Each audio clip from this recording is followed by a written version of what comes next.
We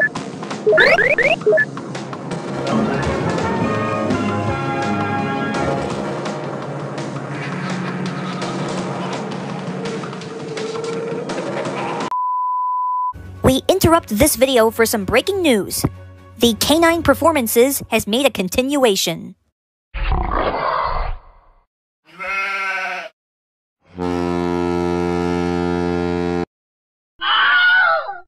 Only 4 out of 10 doctors agree Chihuahuas should become voice actors. We now return you to your normally scheduled program.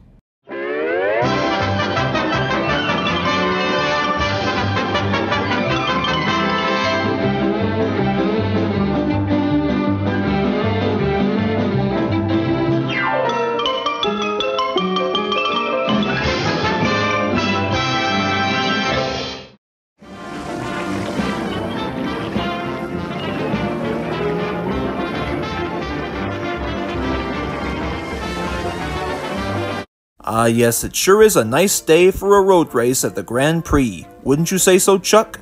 Absolutely. The drivers of the legendary teams are enshrined in racing's pantheon. You got that right. But what about the cars? These vehicles are legends in their own right. Really? How so? Well, let's take a closer look and see what makes them tick. First up, the Togokan brand, mark of quality for generations. Driven by Mr. Teijo Togokan himself, took the city to city 2 years running. Underneath lies a single fire-breathing dragon of an engine, aka the TM971. This beast growls out 567 dying centimeters of torque for an unheard of 29 bars of mean effective pressure. How so? By the help with a modified King & Ring reverse helix exhaust port. Yes, ladies and gentlemen, this baby can cook. Up next, we see Écran Établissement, or E-Square, a benchmark of refinement sophistication on the track since the first Grand Prix. And between you and me, the Grey Ghost's car is chock-a-block with high-tech features. Take note, for example, how it rolls on LEF twice-folded amber axles with Fibertronic cyborg bearings. Note how this vehicle contains a pulse detonation engine, a 26-cylinder hot block, and a negative displacement undercharger which can turn everyday oxygen into liquid fire. And finally, the paint job keeps the car camouflaged until it's too late. The Grey Ghost has already passed you by.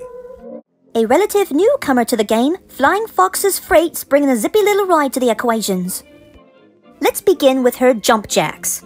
With over 75 patented components, these reverse helix decompensators offer up twice the vertical thrust of the classic no-sock jack. And what rally car would be complete without a rogue's gallery of assistives modifications, otherwise known as a telescoping carbon fiber Christmas tree chop bit with a reticulating U-joint. And finally, the unique paint job has a way of catching opposing drivers' eyes, but beware.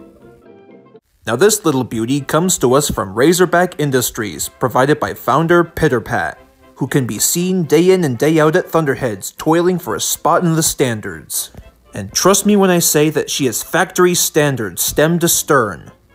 Ah well, there will always be action figures than toy cars, Pat.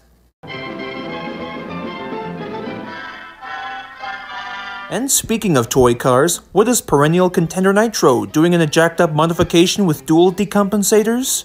His sponsor, Ekpyrosis, has done their best to bring his creation to life as a fire-breathing monster, and committing a terrifying figure for children. But what can this car do when the rubber hits the road?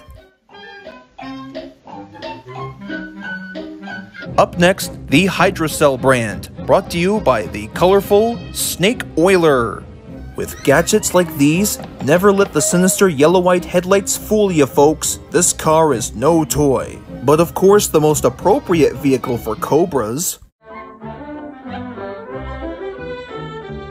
Hey babe, what do you say we take this baby out for a spin?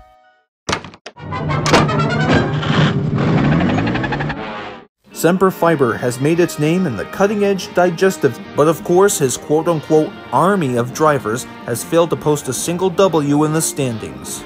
Underneath the camouflage exterior is a standard Kawara chassis. Boring! And what's this here?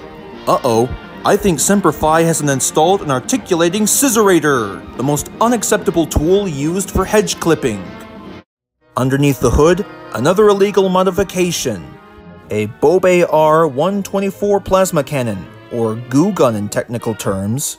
It all leads to the both of us to believe that perhaps Semper Fiber isn't in it to win it, but that's not gonna grind him to a halt of creating an entire army of American soldiers attempting to win the war together. Excuse me, bub.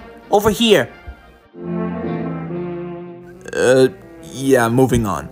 And while on the topic of armies, Team Thorazine brings us a ride that harkens back to a different time in the name of the mountain gods.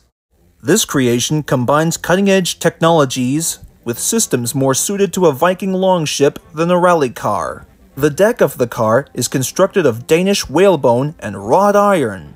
A throwback to days of old, there is no technical name for Thorzine's beehive thrower. More than a few drivers have scoffed at the invention, only to return to the pit stung by defeat, and stash beneath the vessel the hammer of the gods. If their drivers can manage to get above you, it'll take a lot more than prayer to Odin in order to get you to the finish line.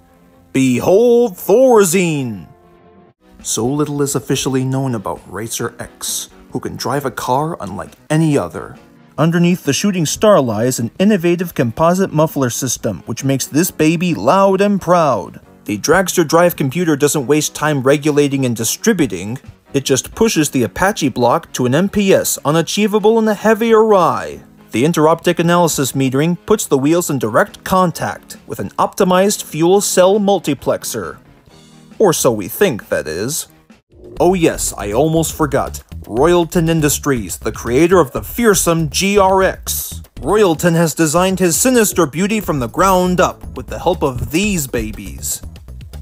The wheel wells feature a totally redesigned joint system, to which you'd be better off calling T360.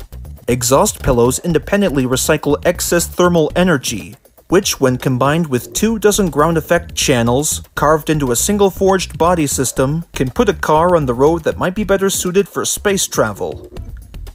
No, not that kind of space travel. Anyways, welcome to the engine of the future. Created by father of Speed Racer, Pops Racer, and his family unit, Racer Motors, your favorite and mine, the Mach 5. What's interesting about this Mach is that his jump jacks are controlled with independent exothermic gearing linked to a system of buttons used on the steering wheel. A bulletproof hydrodynamic cockpit glass is capable in case of rough weather or rough competition. And finally, titanium saw blades mounted beneath the car's Trident broom buzz through anything in the Mach's way. Yes sir, the Mach 5 is an icon, tearing up the road and destined for greatness. And finally, the newest edition of the Racer Motors installment, the Mach 6. How do they do it? What do they put in it? Lots and lots of love, and lots of really cool features. As you can see, Mr. Racer powers his new Mach with a single-forged Bernoulli rocket booster. Next, Racer takes an entirely new approach to the suspension, using components derived from biological sources to achieve a degree of flexibility not found in factory-built wheels. Racer's jacks may look the same as the Mach 5, but these babies use case-hardened dampeners to push young Racer up, and over the competition. And when you put all of these elements together in the whole package, it's up to this narrator to say, "Hey there, Speed, what are you waiting for? Go, go, go!"